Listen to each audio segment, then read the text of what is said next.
Hey, I'm James here with Team Dignitas. I'm here with John, TotalBiscuit Bane. How you doing? I'm doing okay. I've slept. I'm wonderful. It's awesome.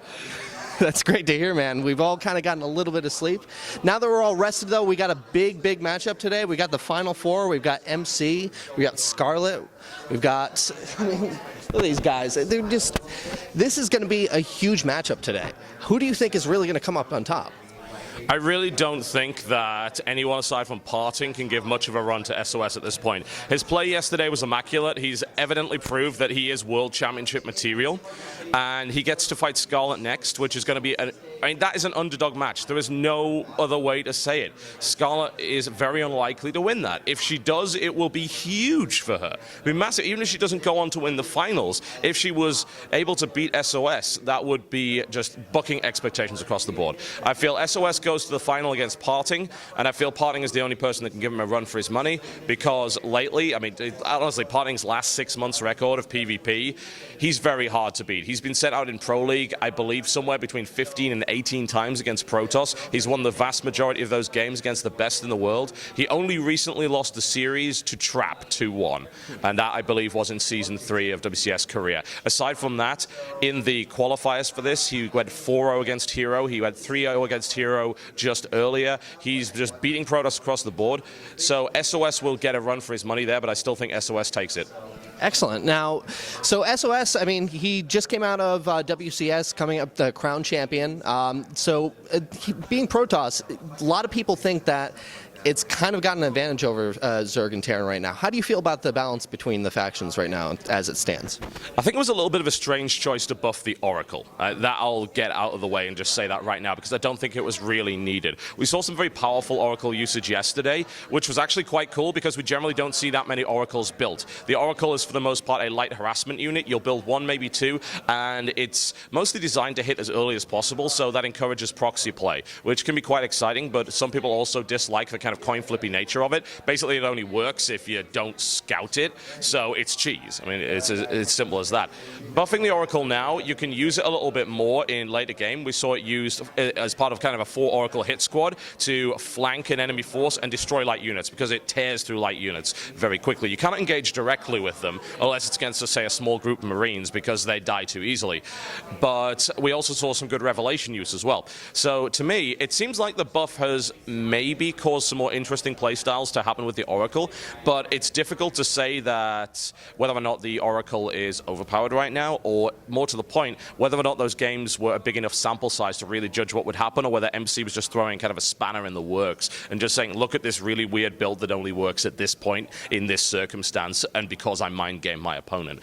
I don't necessarily think that Protoss is overpowered or anything along those lines, but I do feel that Terran may need a little bit of help right now. They seem to be struggling in certain scenarios, and we've seen an adaptation to the more ghostless style, the kind of Maru style of playing, where you just don't get ghosts because they're very expensive, they're quite slow for what they do, and they limit your mobility so much that even though you're really worried about Storm, and you're really worried about getting your entire army wiped out by Storm and Colossus, you still want to stay hypermobile, because that's how you keep winning, because you can strike multiple locations simultaneously, you can stay mobile, and you don't have this awkward situation where all the ghosts get jammed at the front and killed by Storm or Colossus, or at the back where they're out of range, you can't actually do anything. So I think that might limit the playstyle against Protoss a lot. I want to see multiple styles be viable. I want to see mech be viable. I don't think it is right now. The tank buff doesn't really help because, well, Immortals exist and Charging Zealots exist, and you can't ignore that fact. So we lost, I suppose, utility of the Widowmine since then, which really didn't help at all. So maybe we'll see something done about Terran, but I don't think it's gotten to the point where you could safely say this matchup's really broken, because the statistics just don't indicate that that's the case. And with my heart held on Terran, I really do hope that they do get the love that they deserve. But, you know, with this event, it's fairly large. I mean, we have a lot of esports going on right now. And you've gone on, you've really pushed esports forward personally through the community. How do you feel esports is doing right now? I mean, do you mean by esports in general or StarCraft? Well, as personally, StarCraft first. I mean, there was the announcement that it would not be at MLG following forward, but we still have great events like this going on. It's still a very strong thing. WCS was fantastic, had a lot of viewers, had a lot of hype going on. How do you feel about the current state of StarCraft esports? It's looking pretty good, and 2014 gives me a lot of hope for more independent events because there's more space for that to happen. Admittedly, if nobody kind of takes the reins, then that could be a problem. But do we really need 6 to 10 hours of StarCraft on every single day? No. I think you want to burn someone's passion out, that's how you do it. It's impossible to watch all the StarCraft that's currently going on. What we need is high-quality events that actually put the best players on stage and give us really entertaining matches, which is exactly what Red Bull Battlegrounds has actually done on day one. No one could argue the Scarlet versus Bomber was not one of the most exciting TVZ you have ever seen. It was a fantastic series. It was really good. And the quality of this event in general, there's a few production hiccups at the start, but once everything got nailed down, if you've been to this venue, you know how cool it is. It's a fantastic venue. Production quality is through the roof. Visual quality, sound quality in the venue is great. On the stream, it had a few hiccups, but we think that's been sorted out. So we need more stuff like this. And I would love to see MLG pick it up again in some capacity, because I do think they can pull that off, especially in the venue. They have the experience. And MLG crowds in NA are generally the best crowds. Yeah, I wouldn't argue about that. And anyone that says otherwise has never been to an MLG watching StarCraft. It's something.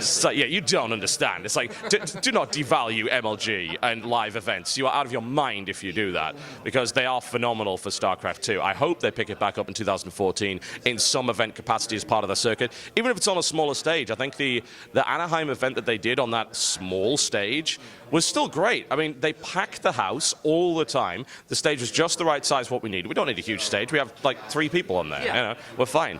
Just give us that stage, give us the opportunity, and a great tournament will happen. So, yeah, I'd say right now things are looking pretty hopeful for 2014. Well, fantastic. So thanks for talking with us, man. It's been great. Hopefully today's going to be some awesome games, and we'll see how it goes. So thank you very much. No problem at all. Thanks a lot, guys.